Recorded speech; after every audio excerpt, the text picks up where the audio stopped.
Okay, hello everyone. Thank you for coming and tuning in to our event on identifying and funding undergraduate research projects. My name is Lynn Dahman. I am the Managing Director for the Institute for a Sustainable Future.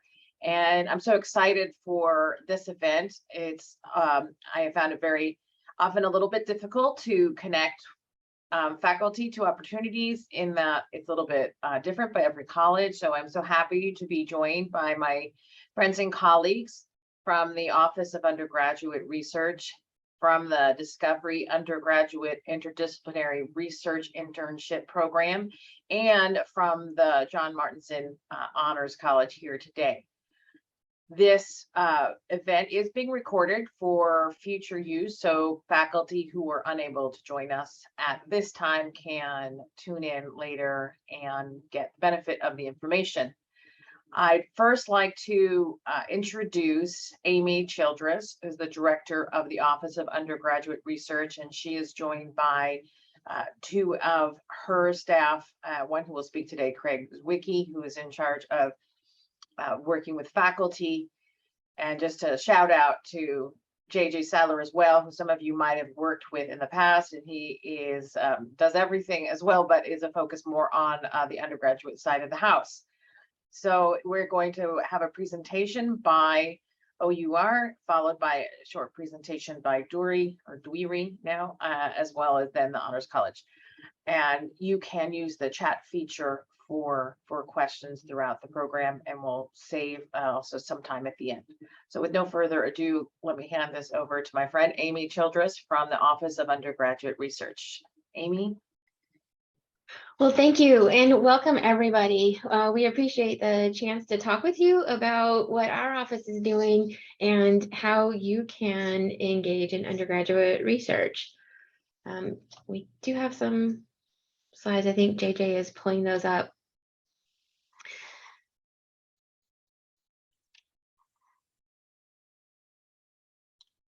Okay, so as Lynn mentioned, we do have Craig and JJ joining us today. So if we look at the next slide, just briefly what we plan to talk about is give you an overview of what the Purdue Office of Undergraduate Research is and what we do, some of the resources that we offer researchers, some considerations to think about as you are involving undergraduate students in your research, and then some general recommendations. So we use the definition from the Council on Undergraduate Research of what is undergraduate research. As they state here, it's an emphasis on process. It's a mentored investigation or creative inquiry conducted by undergraduates that seeks to make a scholarly or artistic contribution to knowledge. So that's what we use, and many of our counterparts across the country use this as the grounding philosophy of undergraduate research. So looking at our office, we have the three of us here today. So JJ Sadler is Associate Director. He's the student-facing role. Craig Zwicky is the Associate Director in the faculty-facing role.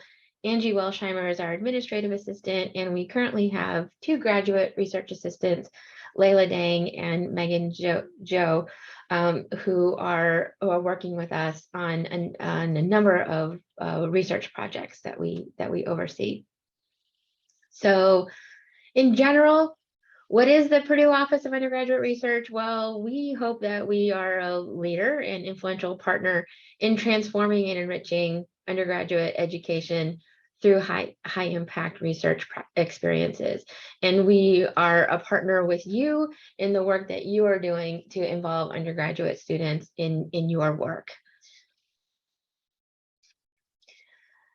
So what is undergraduate research? There are four models that the Purdue OUR considers. One is the one that most people immediately think of, which is the apprenticeship model that has an expert mentor working with undergraduate students. Another one is course-based inclusion of research. So you can bring research into any of the courses that you're instructing. It could be inquiry-based, it could be novel, authentic practices, it could be senior design, independent research. There are a lot of different ways that you can involve students in coursework with research. The third one is the independent work with a student with guidance by a mentor. So we see this most often in the Honors College with their scholarly projects. The students will come up with a research question and they will look for a mentor.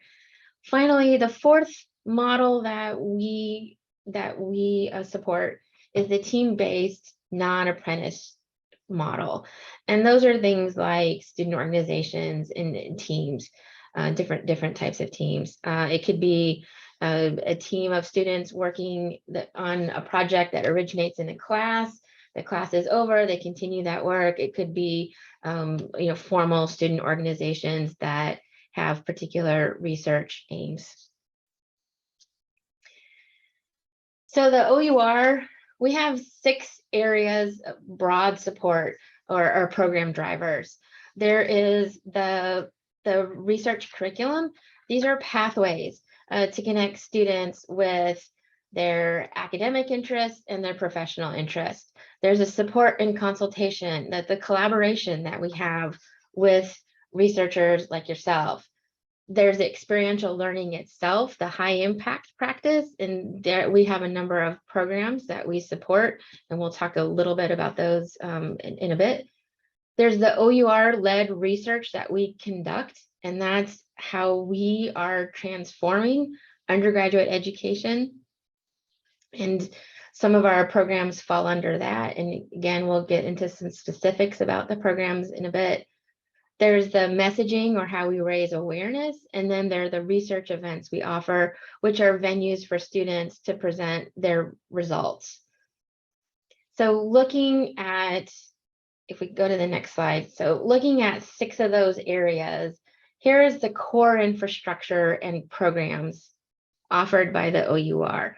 So in the consultation and support, we have the program consultation, where we meet with faculty and researchers to talk about your work, the ongoing administration, the design. From the experiential learning, we have a Cure Purdue program for faculty, OUR scholars, FYI program for students, Our Connect, which is a matching program. The research curriculum, this is something that JJ leads. There are a number of credit-bearing courses that is a broad-based, multidisciplinary look at research.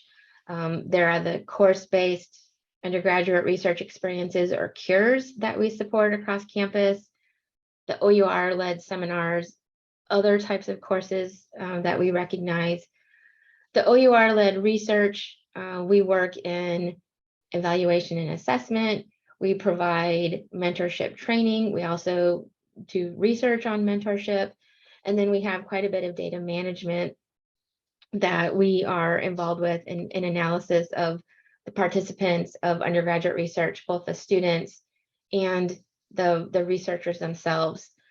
The messaging, this is where JJ spends quite a bit of his time on raising that awareness, meeting with students, helping connect them with opportunities. So newsletters, social media, websites, the presentations, both internal and external.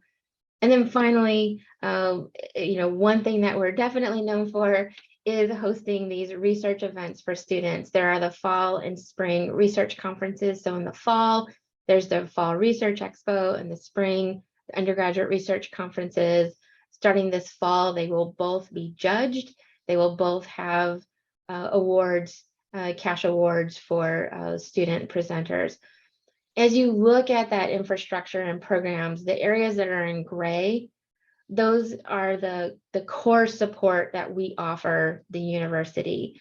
And then the programs that are listed in black, those are the key strategic initiatives that we're working on and can change over time as the unit needs change.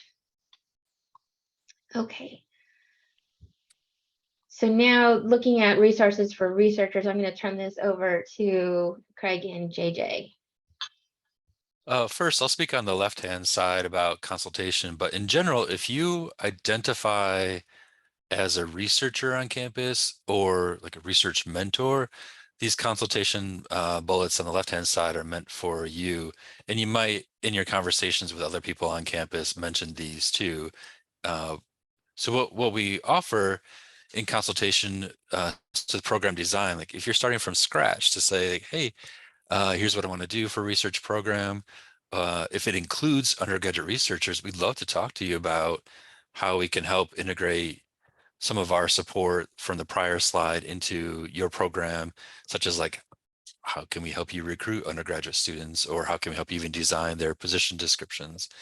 The grant support, what we mean there is if you're seeking external funding and are writing undergraduate researchers into your grant, we encourage you to speak with us to help develop language that fits your grant purpose, or to even design some components of your grant if you're not sure what to do with undergraduate researchers as part of that grant application. For program implementation, ongoing administration, basically once you have your program going, if there's any of the infrastructure that the OUR offers that can help you with implementing your program or the ongoing administration, we'd love to chat with you.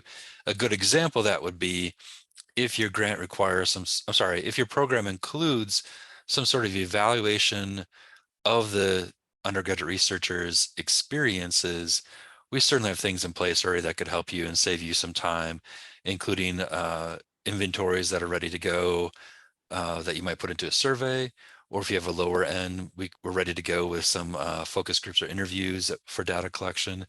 These could be used for both like internal purposes for ongoing or continuous improvement of your program, or again, if your grant or other purposes require you to evaluate their experiences, we could be that third party data collection person for you to gather the data that you need for your grant, or any other output about, any other reporting about the undergraduate researchers' experiences.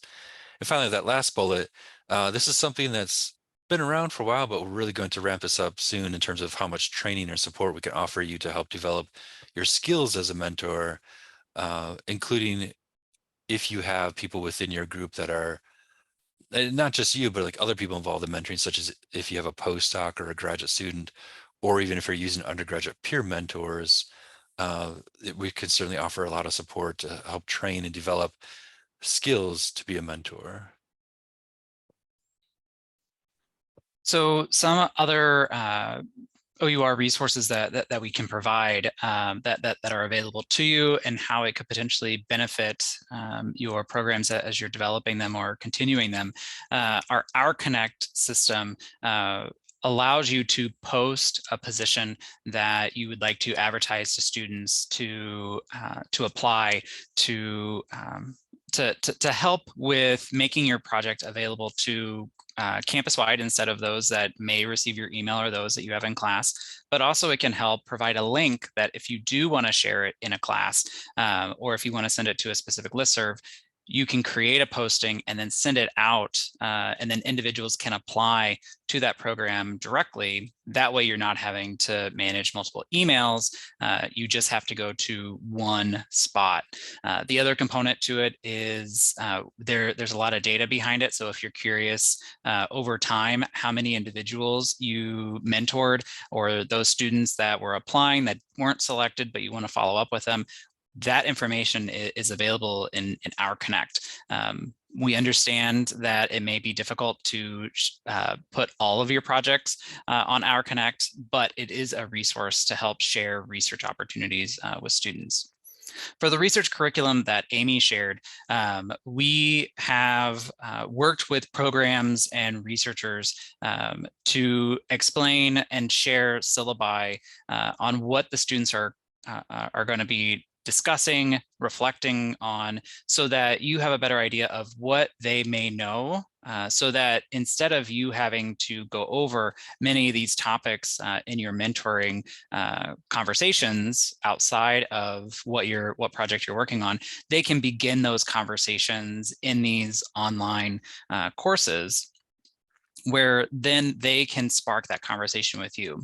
Additionally, if you are if you're curious, if a student has gone through our curriculum, you can ask them, did you take these courses? We have one class that is specifically for students that have not completed undergraduate research. They get introduced to research concepts and to key areas to at least get started in an undergraduate research experience. And so you may want to ask, have you taken this class, if they're interested in working with you?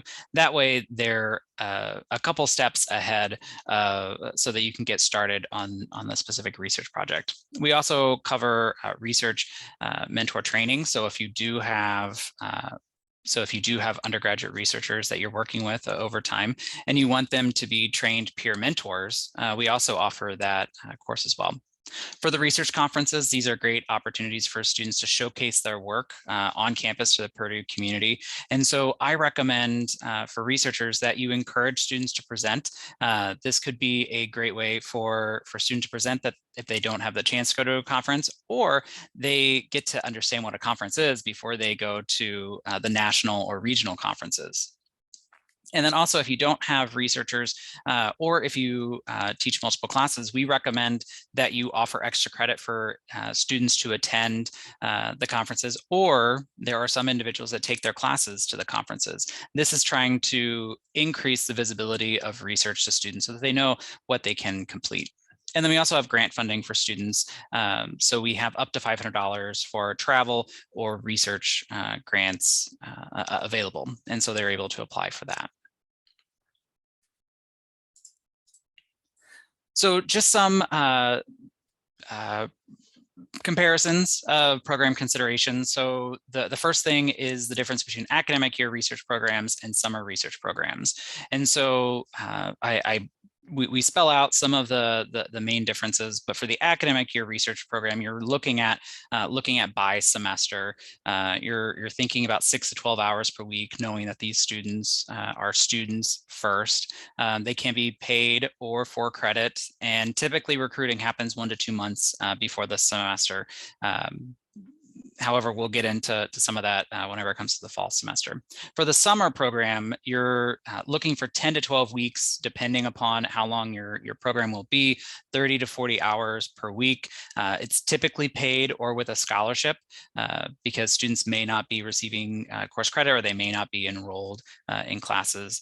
And recruiting typically happens in fall or March. So that is the key time of applications. Typically recruiting starts in January, December, November for some programs. And so this is where students are thinking about, especially if they want to start in research during the summer, they want to plan out when that is, and they want to know where they're going. For course credit versus paid, typically, and it varies based on department, it's 3 hours per week is 1 credit hour. Most departments across campus have an independent research or an independent study course or an independent, So, and then those are the courses that they take. It's usually set up with the advisor working with you to determine how many hours will they be working and how that translates into how many credit hours. And then there's also a syllabus with expectations of what you expect for them to receive that grade. For paid, it's typically either an hourly wage, a stipend, or a fellowship of some subtype that is spread out throughout the time of the research project, or a scholarship.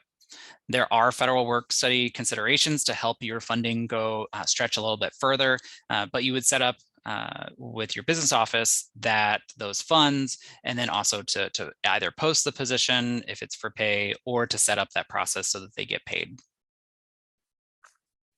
For some of our specific programs, we have our OUR scholarship program. So this is an academic year scholarship of $1,000. This is where faculty will upload projects to our Connect, and then their individual colleges will review the projects, and then students can apply to those. Those students that are selected are our scholars, and then they will receive that $1,000 scholarship, in addition to completing professional development activities, and then presenting their work at a conference.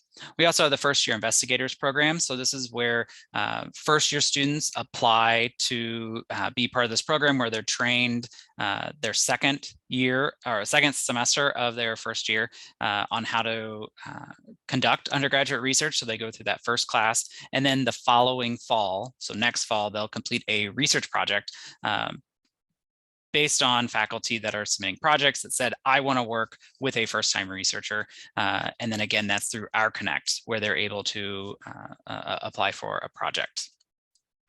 And then, and then the FYI program is a paid research position for the first year students, but then we also have peer mentors that are paid through that. Okay. The Here Purdue program is something we offer targeting instructors on campus.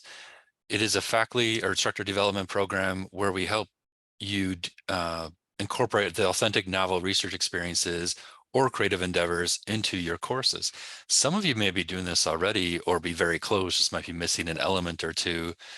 This Here Purdue program helps you to facilitate the research experiences in your courses.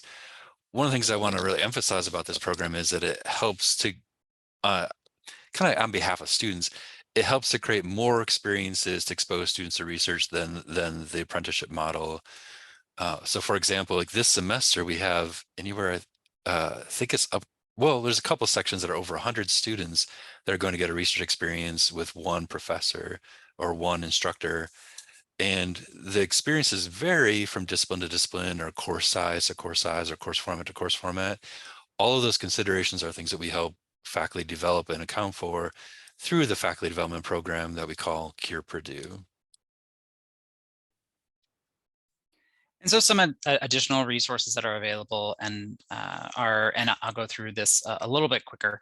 So we have our research learning contract. And so this is a best practice for students and their mentors to share what are the expectations, make sure that that's completely explicit by writing it in an online Qualtrics form. Then we store it. It can be updated, but that is available to you. We also have messaging. So if you have projects, if you have programs, we're able to share out this information. We also have, if you're interested in summer programs, we have a summer programs faculty webpage, specifically on our webpage website to help you think about some of the administrative components, and then some programs that you can get involved in if you're thinking about a summer program, but you want to be a part of a program instead of have your own. We also have our website that we try to update with as much information to help you, but then also help students connect with you or connect with their research opportunities. And then also thinking about compensation considerations. We are there to help you think about that. Financial support is very important for undergraduate students. For credit can be an alternative if you don't have funding that provides some sort of credit to them. But if they need those funds, it is very important that you can provide that if needed. Volunteer positions require additional accountability. So there are some individuals that have found out that if they're not paid and if it's not for credit, sometimes it's hard to hold them accountable. So if you do have volunteer researchers, try to consider what are some other ways to hold them accountable. Okay, thank you. So just to briefly wrap up kind of what we talked about and thinking about helping you think about incorporating students in the research that you're leading.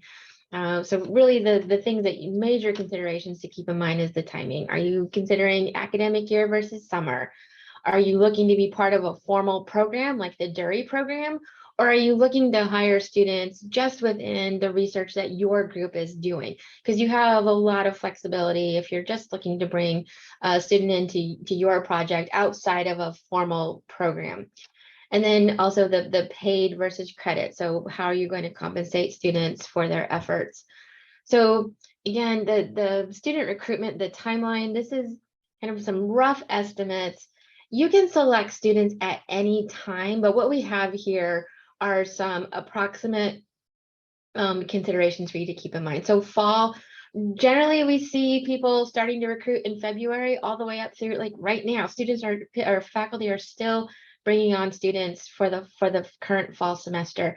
Typically, it happens in April. So think about spring break, a little bit after spring break. For the spring, recruit and select in October through January, but that generally happens in November. So maybe start around October break into November before Thanksgiving. Summer, recruit and select. If you're looking at a formal program, especially something that's going to be funded by, say, NSF, that's going to happen really early, starting in October or November. Those deadlines are going to be potentially November to February. But if you're looking for things that are at the university or just within your own lab, then that's October through May. Typically, February is a good time to think about the summer. But again, you can select students at any time. Finally, thank you very much for your time. Here's more information. You can sign up for our newsletter. There's one just for researchers. You can follow us on social media. And if you would like to talk with us about any of your research efforts and how you can get students involved, you can feel free to reach out to any of the three of us. There's a general email. You can also find more information on our website. So thank you. Lynn, I will turn it back to you. Thanks so much, Amy. And that's really great information you guys provided all in one place. And as a reminder, all of you, you can tell your friends, you'll be able to check this out and see this information again online. We'll send out the link when we get that all set up. So next, I'd like to turn it over to Professor Peter Vermel and maybe to Kate as well to talk about the Discovery Undergraduate Interdisciplinary Research Internships. And just a little shout out from us at the Institute for Sustainability, for a Sustainable Future, that we do work with them often for their projects focused on aspects of sustainability. So Peter, Kate, you can take it away. Thanks. Yeah, so first of all, thank you for joining today. I know you all are probably very busy, so I'll try to get to the point. And first thing I want to say is DURI has had a slight renaming that's being driven by the rebranding associated with Discovery Park. So in case like you see communications about DURI with two I's, we added an I because that's kind of reflecting the way that Purdue is kind of marketing all its entities, including DURI. So that's number one. And then number two is actually all the faculty mentors, as well as even PhD students or postdocs who are interested in co-mentoring with their faculty advisor are welcome to submit proposals for DURI until the end of this week on Friday. So this is very good timing to get everybody's attention. And you should find out within 2 weeks after this Friday of whether your project has been selected. But we are going to be able to run slightly more projects in the spring semester of 2023 than we did in the last 2 terms, including this term. So I think that's good news. So with that said, I did want to go over a couple of slides real quick just to make sure that everybody understands what DURI is doing, what it's about, and then see if you all have any questions. So let me see if I can share my screen real quick. Okay, hopefully you all can see that. At least theoretically, you should be able to see it. Yeah, looks great. Okay, perfect. Okay, and so basically the way I would think about DURI is that it's providing opportunities for undergraduate students to work with faculty on cutting edge research projects that faculty, PhD students, and postdocs are leading that involve 2 or more disciplines. And so this is a little different in emphasis than a lot of other research programs in that it's trying to bring together different disciplines, ideally like disciplines that would not typically interact. So oftentimes like different colleges. And the 3 major topic areas that have driven DURI research in the past and will continue in the future are sustainability, security, and health. And I'm sure that you all have learned from the pandemic how multifaceted a lot of these health challenges can be. But then there are also like a lot of major sustainability challenges that we're facing and are coming up in the news every day. And security is also a big topic area that's, again, very multidisciplinary. It's not just purely about technology, but it's also about policy, about humans, like human security, as well as the interaction between the two. As humans and technology are interfacing more and more, like how do you ensure security in that like very complex, novel environment, right? So certainly I'm not trying to predispose you all to work on any specific projects, but just to kind of highlight some of the types of projects that people have been involved with. Now, there is this Friday deadline that I mentioned. We have this in black and white in case you forget. You can also go to the website, which is here. And presumably the URL will change at some point, but hopefully it'll redirect if you use this current one. And the expectation in terms of time is about 10 to 12 hours per week for the undergrads, and then they'll get like a $1,000 fellowship. They also have a few other major requirements that will help your research, such as an initial learning contract to kind of establish what they'll be doing during the semester and get it approved by you and any PhD students or postdocs who are helping with the research and mentorship. And then also a presentation at the end of the year, which dovetails with what the OUR office was talking about regarding the opportunity to present research to an audience of their peers. So obviously, like, you know, if any of you all are working on things like ITAR projects, it's a little tricky.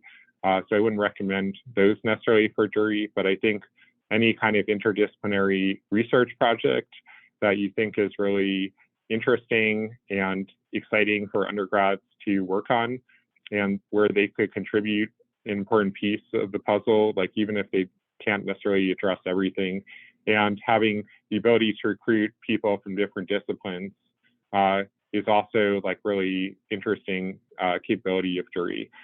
So it's different from just like a purely departmental or college-driven effort in that sense. So with that said, I'm happy to answer any questions. We also have this email address, and this would put you in touch with Kate Mitch. My email is pbermel@purdue.edu. And so any questions? Since I know that Peter might be departing early, so I will pause in case anyone has any questions for Peter. Or as he said, reaching out to Kate. She can also answer any questions that you have. Okay, thank you very much, Peter. We're gonna go then briefly to our last speaker, John from the Martinson Honors College, and she's going to give a brief overview on the kinds of things that they are doing at the college for undergraduate research. Xiaonan?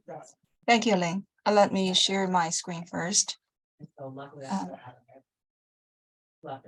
Can you see my PowerPoints right now? Yes. Okay, great.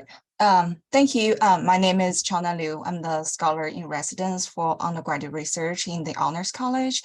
And it's my pleasure to introduce the undergraduate research that happening in the Honors College to you, and also talk about how you can engage with the undergrad research and recruit students from for your projects in the Honors College. So undergraduate research is an important part for all Honors College students in their 4 years of study here at Purdue. Right now, we have about 3,800 students from every Purdue college, and every student needs to complete a scholarly project as a part of their curriculum requirement. And the goal for the scholarly project is that we want to, through this pathway, the student can create and contribute new knowledge to the research field, and most importantly, improve their research thinking skills. One way for our student to complete the scholarly project requirement is working on a faculty-led project. In the past couple of years, we have advertised nearly hundreds of faculty-led research projects in the Honors College to our student. And these faculty mentors can come from different departments and colleges on campus and even outside Purdue. So here we'd like to invite you to join this research mentor group to work with our highly motivated student on your projects. And another honors college program I'd like to introduce today is the research generators. So the research generators is a new program launching from this semester. And there are 3 honors college faculties, Dr. J.P. Moore, Dr. Jason Weir, and Dr. Dwayne Gently, who are leading these 3 inquiry communities, creating research projects in arts and engagement in community and critical thinking about sports. So they are looking forward to working with faculties and research staffs, as well as students from the campus in these communities. So I list their emails. So feel free to contact them if you're interested in facilitating this program. If you are thinking about recruiting undergraduate researchers from the Honors College for your project, just a few steps, and we will help you match the student with your projects. First, let us know about your project. You can upload your project information to the OUR Connect system under Honors College Undergraduate Research Program, or send emails to me. And after we receive your project information, we will work on project advertising for you. And we can post your project recruitment information on our Honors College Brightspace pages as general announcement. And we can also send direct emails to target student groups.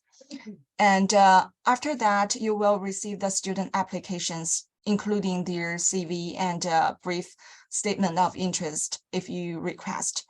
And we will follow up with you every semester about your project recruitment to see if you are looking for more students on your projects. And your Honors College undergraduate researchers can always receive support from our college. For example, they can apply for the OUR scholarship. And also we, Honors College have this research grant, which can be up to $1,000. This money can be used for research materials, research travel, and conference presentations. So here is my contact information.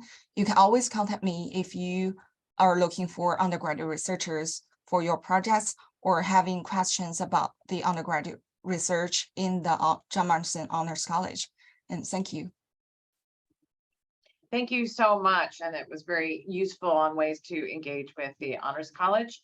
I'd like to open it up and see if there are any questions from our participants. You can use the chat if you have any further questions. So let's see if there are any questions. Okay, great. I know there was a lot of information here, so thank you, and thank you to all of our speakers who came.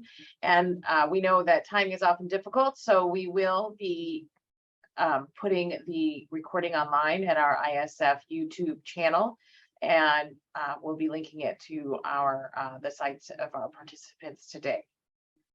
Thank you very much to everyone, and have a great day.